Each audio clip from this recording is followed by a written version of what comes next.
Good morning. Praise the Lord. Today, November 11th, we'll talk a little more about Barnabas. Acts 13, 2 and 3.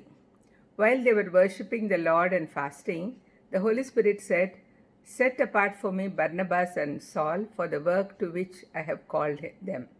So after they had fasted and prayed, sent them off. The church set apart Barnabas and Saul to the work God had for them. To set apart means to dedicate for a special purpose. We too should dedicate our pastors, missionaries, and Christian workers for their tasks. We can also dedicate ourselves to use our time, treasure, and talents for God's work.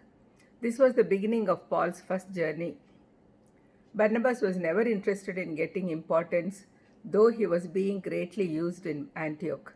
However, he was humble enough a man spiritually to realize that he could not handle all the needs of a growing church himself.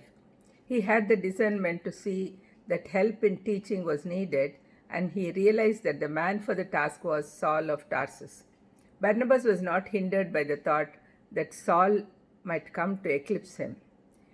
He was just thinking of the benefit Saul's coming would bring, and so he personally went to find Saul and brought him to Antioch. Together they worked hard, and their ministry was so fruitful that it produced Christ-likeness in many.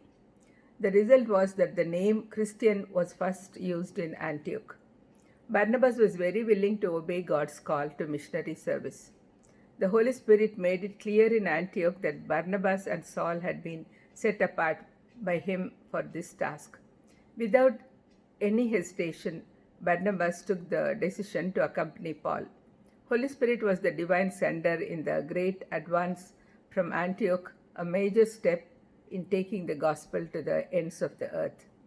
So Barnabas and Saul went to spread the word in Cyprus and South Galatia. They faced a lot of opposition and danger, risking their lives for the Lord Jesus. Yet the message of Christ came to the Gentiles, and many were saved. New churches were planted in pagan territory. Sadly, Barnabas vacillated in an hour of spiritual crisis. We see this in Galatians 2:11 to 13. On the return of the missionaries to Antioch, they noticed Peter and other Jewish believers eating separately from Gentile Christians. Paul was very upset because it's very much against what Christ taught them. With pain and surprise, Paul noticed that even Barnabas was influenced by the Jewish Christians. Only on this occasion, Barnabas did not stand firm for the gospel. Let's pray. Lord, thank you for teaching us about the fact that even good people, good Christians, faithful Christians sometimes do fall. Please help us to learn from this and never fall, never be unthankful to you. In Jesus' precious name I ask. Amen. God bless you.